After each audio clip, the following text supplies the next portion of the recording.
dia, igreja. Graça e a paz de nosso Senhor Jesus Cristo. Há uns meses atrás, o pastor Celso postou uma foto no Facebook dele, né? E aí eu fui lá e comentei assim: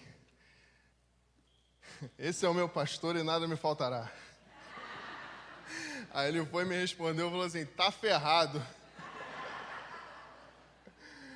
Ai, muito bom, muito bom.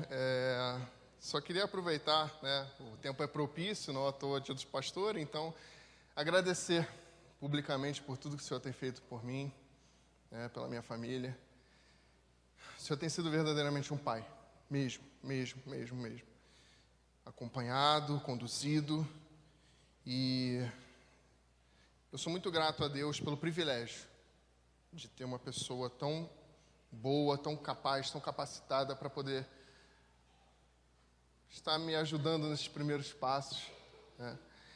Não só ministeriais, mas também quando eu tive que reaprender a caminhar depois da morte do meu pai. O pastor me colocou debaixo do braço dele e me ajudou, conduziu. E eu sou muito grato, muito grato. Abra a Bíblia, a palavra de Deus, no Evangelho de João, no capítulo de número 8. Nós vamos ler somente um versículo e, vez ou outra, estaremos voltando nesse versículo conforme o avançar do sermão. João, capítulo 8, versículo 58.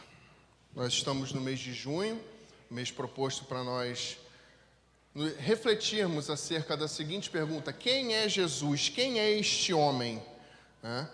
Nós tivemos aqui pregadores, Diógenes, Paulo Márcio, Lília, pastora Lília, trazendo mensagens maravilhosas, mostrando diferentes aspectos da persona de Jesus. E eu gostaria de compartilhar também uma das facetas de Jesus com os irmãos nessa manhã. Para responder essa pergunta, quem é Jesus, quem é esse homem, nós leremos esse versículo, João, capítulo 8, versículo 58. Respondeu-lhe Jesus: em verdade te digo, antes que Abraão existisse, eu sou. Vamos orar? Senhor Deus, nosso Pai, nós te agradecemos, ó Deus, pela tua palavra lida nessa manhã. Queremos pedir, ó Pai, que o Senhor esteja nos conduzindo, ó Pai, clareando a nossa mente, para que nós possamos receber, ó Pai, a edificação vinda de Ti. Cuida de nós. É o que eu te peço e te agradeço, em nome de Jesus. Amém. Recentemente, aconteceu uma das transferências futebolísticas que mais mexeram com as redes sociais. O Messi, o jogador, recentemente campeão da Copa do Mundo, foi transferido para o Inter Miami. Ele saiu do PSG e foi para o Inter Miami. E aconteceu um fenômeno nas redes sociais muito interessante, o fenômeno Messi. O PSG, antes do anúncio ser feito, ele tinha 69,9 milhões de seguidores. E depois da notícia, esse número caiu para 67,6 milhões. Já o Inter Miami saiu de 1 milhão de seguidores e foi para 6,8 milhões de seguidores. Esse é o efeito que o atleta mais importante do mundo hoje faz, o atleta que levou a Argentina a ganhar a terceira Copa do Mundo deles, faz nas redes sociais. Hoje o Messi tem 470 milhões de seguidores nas redes sociais. Mas ele não é nem de perto o homem mais seguido do mundo. O homem mais seguido do mundo, o homem com mais seguidores no mundo, foi um carpinteiro que viveu há 2000 anos atrás. E hoje ele conta com 2,4 bilhões de seguidores ao redor do mundo. O que havia nesse homem que fez com que esse número crescesse tanto, de 12 seguidores para 2,4 bilhões de seguidores ao redor do mundo inteiro. O que fazia com que as pessoas largassem tudo para poder seguir esse homem. O que fez com que a igreja primitiva sofresse tantas perseguições. Os cristãos eram lançados nas arenas, dilacerados por feras selvagens, eram crucificados, decapitados, eles eram colocados nas esquinas das ruas e incendiados para poder iluminar as ruas de Roma. O que fez com que a igreja primitiva suportasse essas perseguições e se negasse a abandonar a Cristo? Para responder essa pergunta, nós precisaremos dividi-la em 3 outras perguntas. E é sobre essas 3 perguntas que eu queria refletir com os irmãos nessa manhã. Primeira pergunta: quem os que não seguem Jesus dizem que Ele é? Segunda pergunta: quem os seguidores de Jesus dizem que Ele é? E por fim, quem o próprio Jesus se diz ser? Nós vamos refletir em cima dessas 3 perguntas. Quem aqueles que não o seguem dizem que Ele é? Quem aqueles que o seguem dizem que Ele é? E quem Ele próprio diz ser? A verdade é que Cristo é um nome, hoje em dia, é um nome que tem muitos sentidos. Júlio Andrade de Ferreira fala que Cristo é um nome que tem muitos sentidos, entre eles, um vulto imaginário do passado, um meigo nazareno, um profeta como qualquer outro, um gênio religioso, um símbolo de boas ações. Tudo isso poderia descrever bem Jesus. Mas há uma em específica que eu queria focar com os irmãos dessa manhã, que é: Jesus Cristo é a encarnação de Deus. Quem os que não seguem Jesus dizem ser Jesus? Se nós pegarmos ao longo da história da igreja, houveram muitas pessoas empenhadas em disseminar mentiras acerca de quem era Jesus. Houve um homem no 4º século, chamado Ário. Ele era presbítero em Constantinopla, em Alexandria, perdão. E ele questionava a natureza de Jesus. Ele não conseguia conceber logicamente como que Jesus poderia ser totalmente humano e totalmente divino ao mesmo tempo. Como é que Jesus pode ser homem e Deus ao mesmo tempo? Então, o que ele dizia na sua doutrina, essa doutrina ficou conhecida mais tarde como arianismo, no 4º século, dizia que Jesus ele era uma criatura criada por Deus.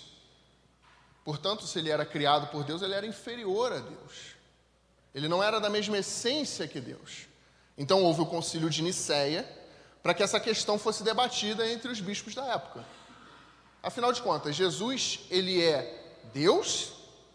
Ou ele foi criado após Deus, portanto, ele seria inferior a Deus?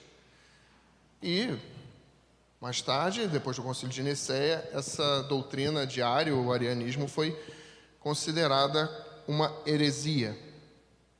Porque Cristo, ele é consubstancial ao Pai. Ele é da mesma substância. Ele é da mesma essência que o Pai. Ele é Deus, tanto quanto o Pai. Mas desde o início houve homens que queriam disseminar mentiras acerca de quem era Jesus, para poder diminuí-lo, entre eles Ário. E hoje em dia, todas as religiões tratam Cristo da mesma forma. Se você pegar, por exemplo, o Islã, Jesus é um profeta de Deus, que não morreu. Ele subiu, ele não morreu na cruz para o Islã, Jesus não morreu na cruz, ele subiu, subiu aos céus e voltará, mas ele não é Deus. Para o Islã, Jesus não é Deus. Ele era um homem, ele era um profeta, mas não Deus. Os testemunhas de Jeová seguem na mesma linha dos arianos, do arianismo. Jesus ele foi criado, Jesus ele não é eterno, Jesus ele foi criado por Deus, portanto ele é inferior a Deus. Se você pegar, por exemplo, o judaísmo, Jesus era simplesmente um rabino que viveu no primeiro século, ensinou muitas coisas, morreu, mas não ressuscitou, porque ele não era divino. Ele era simplesmente um rabino. E se ele não morreu, não ressuscitou, portanto ele não poderia ser Deus. Essa é a posição do judaísmo. No espiritismo, ele é um espírito evoluído, um exemplo de caridade, que morreu, passou por uma renovação espiritual, mas não era Deus. Jesus não é Deus. Todas as religiões colocam Jesus como inferior a Deus, partindo do pressuposto que há um Deus, porque algumas religiões não partem desse pressuposto, mas partindo do pressuposto de que há um Deus, esse Jesus, ele é um homem elevado, ele é um homem de destaque, ele é um homem que trouxe muitos benefícios, muitos ensinamentos, um bom exemplo, mas não é Deus. Agora,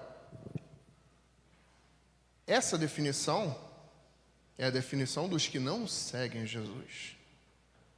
Mas e quem segue Jesus? E os seguidores de Jesus? Quem dizem ele ser? Pedro, lá em Mateus 16, Jesus pergunta: quem dizem ser o Filho do Homem? Eles respondem: uns dizem que tu és João Batista, outros dizem que tu és Elias, Jeremias, um dos profetas. E aí Jesus pergunta: mas e vocês? E vocês que estão acompanhando o meu ministério? E vocês que estão caminhando comigo há tantos anos? E vocês que me conhecem de perto? Quem vocês dizem que eu sou? Aí Pedro se levanta, representando os apóstolos, e diz: tu és o Cristo. Tu és o Filho do Deus vivo. Tomé, em João 20, depois de ele duvidar da ressurreição de Jesus, Jesus aparece a ele e diz: vem, Tomé, vem cá, toca aqui do meu lado, toca aqui na minha mão, onde os cravos traspassaram. Não seja incrédulo, mas crente. E aí Tomé se levanta e pela primeira vez alguém declara Jesus Deus. Tomé diz: Senhor meu e Deus meu. Paulo, em 2 Filipenses, Filipenses, no capítulo 2, diz: Cristo, sendo ele Deus, não teve por usurpação ser como Deus, antes esvaziou-se a si mesmo. O que os discípulos de Jesus diziam que Jesus era? Deus. O Filho do Deus vivo, o próprio Deus. Cristo sendo ele Deus. Jesus Cristo era plenamente homem e plenamente Deus, em uma só pessoa. Nasceu de uma virgem de uma forma milagrosa. O N. Gruden, na sua sistemática, vai dizer que o nascimento virginal de Jesus possibilitou uma união plena da divindade com a humanidade em uma só pessoa. Era necessário que ele nascesse de uma virgem, era necessário que ele nascesse de uma mulher, mas de uma virgem de forma milagrosa, porque para ele não ter contato com o pecado, para ficar claro a humanidade dele. Se ele simplesmente tivesse aparecido, não, ele é Deus, ele poderia simplesmente aparecer no nosso meio e começar a pregar. Só que isso não traria para o nosso raciocínio lógico a humanidade de Jesus. Da mesma forma que se ele tivesse sido concebido de forma normal, por homem e mulher, nós não teríamos noção da divindade de Jesus. Então o fato de Jesus ter nascido de uma virgem de forma milagrosa é a união perfeita entre o divino e o humano que compunham a pessoa de Jesus Cristo. E Jesus também tinha fraquezas. Jesus tinha limitações. Jesus tinha limitações humanas. Ele tinha um corpo que por muitas vezes foi levado ao extremo, quando ele ficou 40 dias jejuando no deserto, quando ele sofreu todos os açoites antes de morrer. Um corpo que foi levado ao extremo. Era um corpo humano. Ele tinha uma mente humana, ele tinha emoções humanas. Mas mesmo ele tendo um corpo humano, mente humana, emoções humanas, ele não pecou jamais. Mesmo ele sendo totalmente homem e totalmente Deus, ele não pecou jamais. O autor de Hebreus, capítulo 4, versículo 15, diz que Jesus foi alguém como nós, que passou por todo tipo de tentação, mas sem pecado. E era justamente esse Jesus humano, que era o foco dos apóstolos. No início, os apóstolos eles não conseguiam conceber a ideia de que eles estavam com o próprio Deus. Tanto é que, logo após a ceia, Filipe vira para Jesus e pede: Senhor, mostra-nos o Pai. Isso nos basta. E aí eu imagino Jesus olhando, arregalando o olho e olhando: Filipe, há quanto tempo estou convosco e não me tendes conhecido? Quem vê a mim vê o Pai. Como dizes tu, mostra-nos o Pai? Não crês que eu estou no Pai e o Pai está em mim?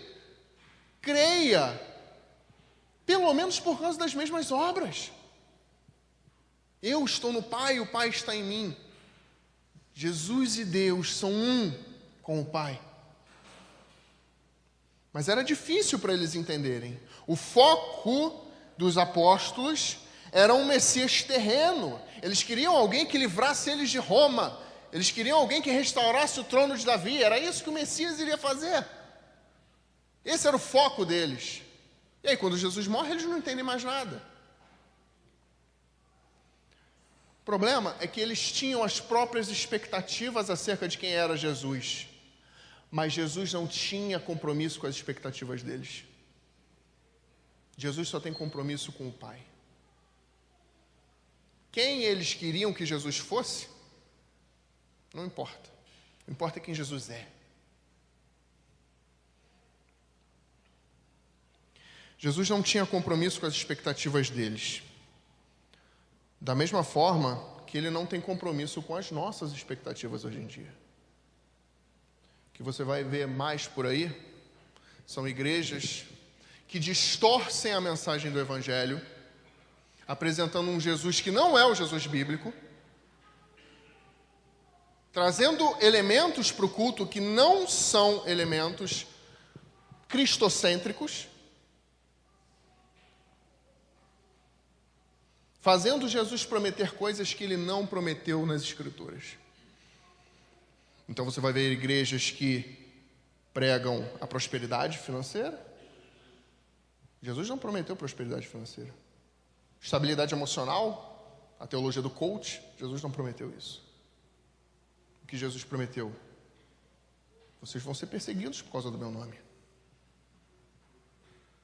Vocês sofrerão perseguições, mas tem de bom ânimo. Eu venci o mundo, eis que estou convosco todos os dias até a consumação dos séculos. Bem-aventurados sois vós, quando por minha causa os insultarem, os perseguirem e levantarem todo tipo de calúnia contra vocês. Alegrem-se, regozijem-se, porque grande é a sua recompensa nos céus, pois da mesma forma perseguiram os profetas que vieram antes de vocês. Jesus não tem compromisso com as nossas expectativas, com o que nós queremos. Jesus tem compromisso com o Pai. Ele mesmo disse: a minha comida e a minha bebida é fazer a vontade do meu Pai que me enviou.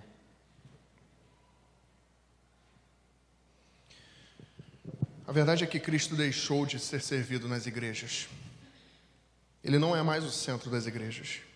As igrejas hoje estão mais preocupadas em fazer um show do que apresentar o Jesus verdadeiro. Eles querem apresentar um Jesus que traz prosperidade. Eles querem apresentar um Jesus que traz plenitude emocional. Mas Jesus não é coach. Jesus é Deus. E importa que nós reverenciemos Ele como Deus.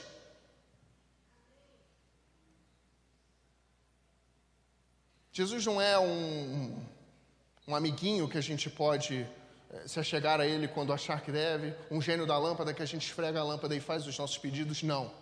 Ele é o próprio Deus encarnado. O Deus Criador que criou todas as coisas, o Deus poderoso. É disso que nós estamos falando. Nós devemos parar de diminuir Jesus Cristo para poder caber nas nossas expectativas. Ele é o que é. Precisamos voltar a reverenciar Jesus, respeitar Jesus como Deus. O que você mais vê por aí hoje em dia são esses pregadores atuais dizendo: não, você é o centro de Jesus. Jesus pecaria em Adão? Não, querido, você não é o centro de Jesus. O Pai é o centro de Jesus. A minha bebida e a minha comida é fazer a vontade do Pai que me enviou. Jesus não pecou, jamais. E é justamente isso que faz com que Ele possa assumir o nosso lugar como Cordeiro de Deus. Assumir os nossos pecados para nos livrar do inferno, porque todos nós merecemos o inferno, dados os nossos pecados.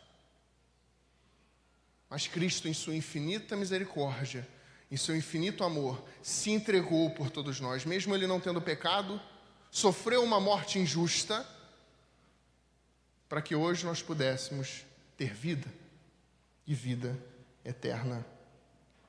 Não há mais reverência nas igrejas. O culto sóbrio foi abandonado. Hoje nós vemos por aí cultos emotivos, cultos emocionais, onde você entra numa igreja e você não sabe nem mais distinguir essa igreja de uma boate, trazendo elementos para poder despertar emoções nas pessoas e dizer que isso é mover do Espírito. Deus não precisa de nenhum elemento para poder se mover na nossa vida. Deus não precisa de luz, som. Fosse por isso a igreja primitiva tinha acabado. A única coisa que mantém a igreja não é música, não é luz, não é som de qualidade. O que mantém a igreja é Jesus Cristo, porque Ele é o centro da igreja. Nós esquecemos quem é Jesus.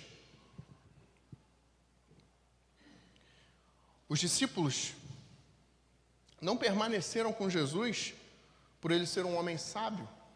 Eles não ficaram com Jesus por Ele ser um grande professor, um grande orador, um bom homem que fazia boas ações. Eles permaneceram com Jesus porque Ele era Deus. Jesus é Deus. Se Ele não fosse Deus, os seus ensinamentos já teriam se perdido há muito tempo. A igreja não aguentaria viver 2000 anos com tantas perseguições.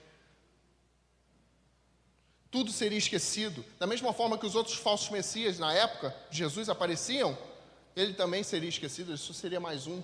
Se Jesus não fosse Deus, Ele só seria mais um. Se Ele não fosse Deus, a igreja morreria. Mas justamente porque Cristo é o cabeça da igreja, as portas do inferno não prevalecem contra a igreja.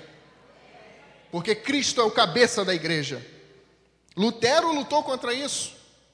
Quando ele viu as coisas erradas que estavam acontecendo na igreja romana na época, ele foi invadido por uma coragem de pregar a verdade. Pregar novamente o cristocentrismo na igreja. Trazer Cristo para o centro da igreja. Jesus era Deus, porque Ele mostrou ser onipotente quando Ele acalmou o mar. Ele mostrou a eternidade quando Ele disse: antes que Abraão existisse, eu sou. O texto que nós lemos. Ele mostrou onisciência quando Ele sabia o que se passava no coração das pessoas. Ele mostrou onipresença quando disse: onde estiverem 2 ou 3 reunidos em meu nome, ali eu estarei. Ele mostrou soberania quando perdoou pecados. E Ele mostrou dignidade quando Ele foi o único capaz de abrir os selos. Todos esses atributos são atributos de Deus. Onipresença, onipotência, onisciência, eternidade, soberania, dignidade. Todos esses são atributos de Deus. E Cristo tem esses atributos. Portanto, Ele é Deus. Agora, quem o próprio Jesus se dizia ser? É a última pergunta.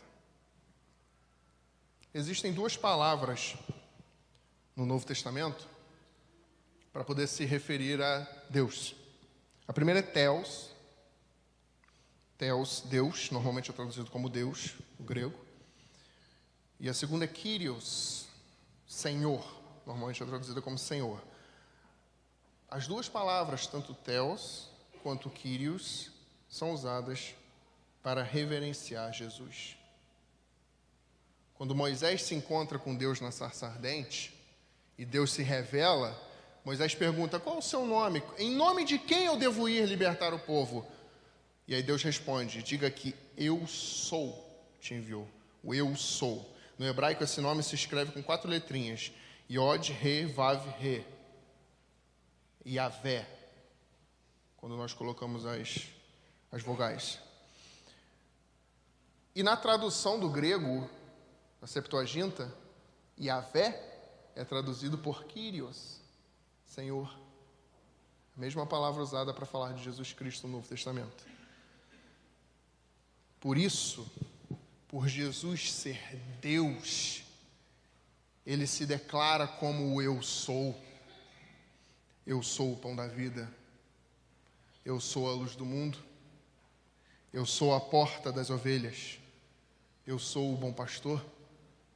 Eu sou a ressurreição e a vida. Eu sou o caminho, a verdade e a vida. Eu sou a videira verdadeira. No Sinédrio, eles perguntaram, você é o Messias? Ele disse, eu sou. E vereis o Filho do Homem assentado à direita do poder, vindo com as nuvens do céu. Antes que Abraão existisse, eu sou. Quando Jesus diz isso, no texto que nós lemos, os judeus, eles pegaram pedras para poder apedrejar Jesus, o acusando de blasfêmia, porque ele se colocou no mesmo nível que Deus. Só que Jesus é Deus. Jesus é Deus e muitas vezes nós não o tratamos como tal. Nós banalizamos a graça, banalizamos a salvação, quando nós vivemos não segundo o que Deus exige de nós. Deus pede que nós vivamos de uma forma, e quando nós não vivemos dessa forma, quando nós não cumprimos os seus mandamentos, nós banalizamos a graça, nós banalizamos a salvação. Nós ficamos na zona de conforto. O problema é que essa zona de conforto só vai durar enquanto Jesus não volta. Ele há de voltar. Até quando vamos ficar nessa zona de conforto? Ele há de voltar e irá nos julgar pelas nossas obras. Lá em 1 João, capítulo 2, versículo 28, João diz o seguinte, permanecei nele, para que quando ele se manifestar, tenhamos confiança e dele não nos afastemos envergonhados pela sua vinda. O que João está querendo dizer é o seguinte, quando Jesus voltar, tem uma chance de ele nos encontrar vivendo uma vida que não honra, e por isso nós seremos envergonhados. Pode acontecer de sermos envergonhados na sua vinda. Já parou para pensar nisso? Nós teremos as nossas obras julgadas e receberemos o nosso galardão com base naquilo que nós fizemos. Agora imagina o Senhor que nos salvou, vindo nos encontrar, e nós sermos pegos vivendo uma vida que desonra o nome dele.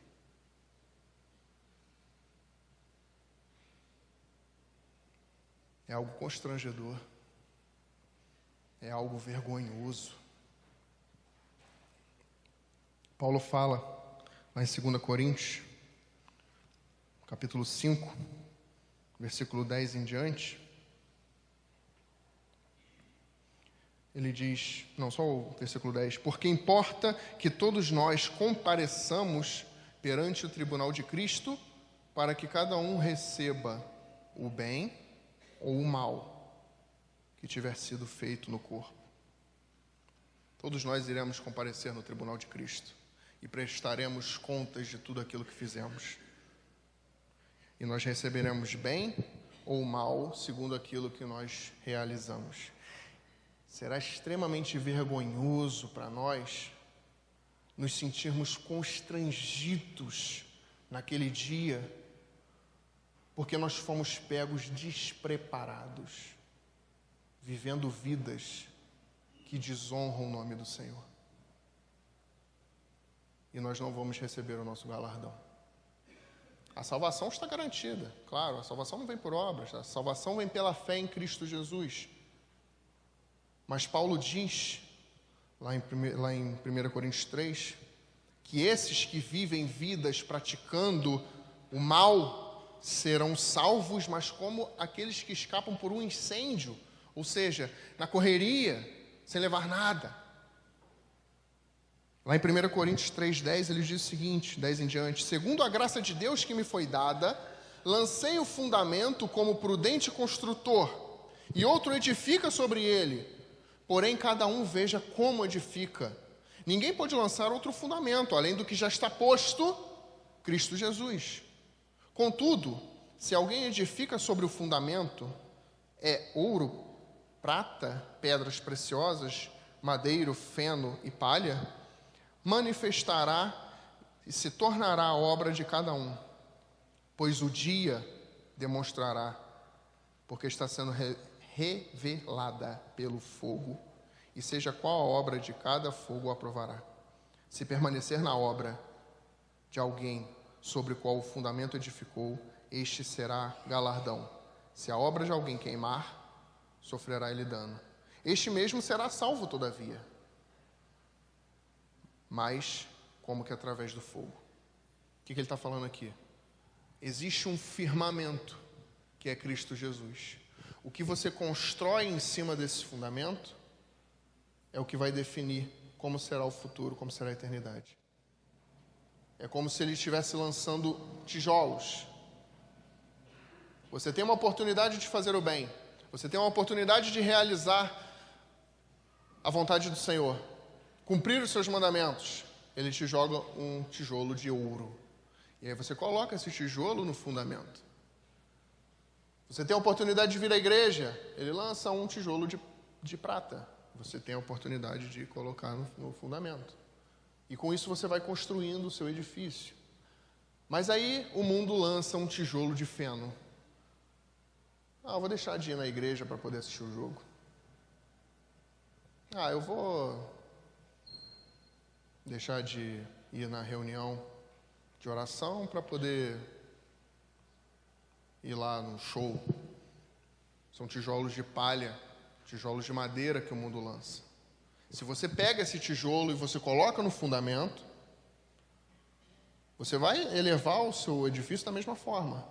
Mas chegará um dia, o dia do Senhor, em que esse edifício irá passar pelo fogo, e o que ficar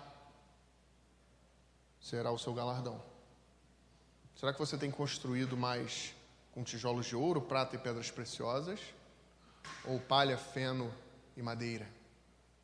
Tudo isso passará pelo fogo. Será que o seu edifício vai permanecer de pé quando passar pelo fogo? Como é que Jesus vai te encontrar quando Ele voltar? Você vai ouvir dele: servo bom e fiel. Você combateu o bom combate. Você completou a carreira. Você guardou a fé. O meu nome não foi blasfemado entre os gentios por sua causa. Você vai ouvir isso de Jesus? As suas obras são de ouro, prata, pedras preciosas? Ou elas são de madeira, feno e palha? Todos nós estaremos na presença de Deus um dia. E é importante que nós estejamos prontos, reverenciando Jesus Cristo como Deus. que ele vai dizer para você naquele dia final? A decisão que você tomar hoje vai impactar diretamente na sua eternidade. Você passará a eternidade ao lado de Cristo Jesus? O que ele vai falar quando te encontrar? Servo bom e fiel? Ou servo mau e infiel? Será que nós temos reverenciado Jesus Cristo como Deus? Se Ele não fosse Deus, nós não estaríamos aqui hoje.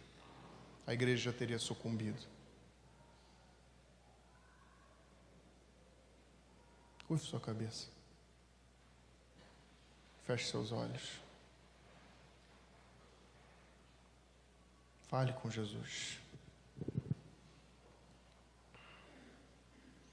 Durante o julgamento de Jesus, Pilatos mandou trazer Barrabás. E ele colocou Barrabás de um lado e Jesus no outro. Pilatos, sem saber, tinha se tornado um dos maiores pregadores do mundo, porque ele tinha de um lado Jesus e do outro Barrabás.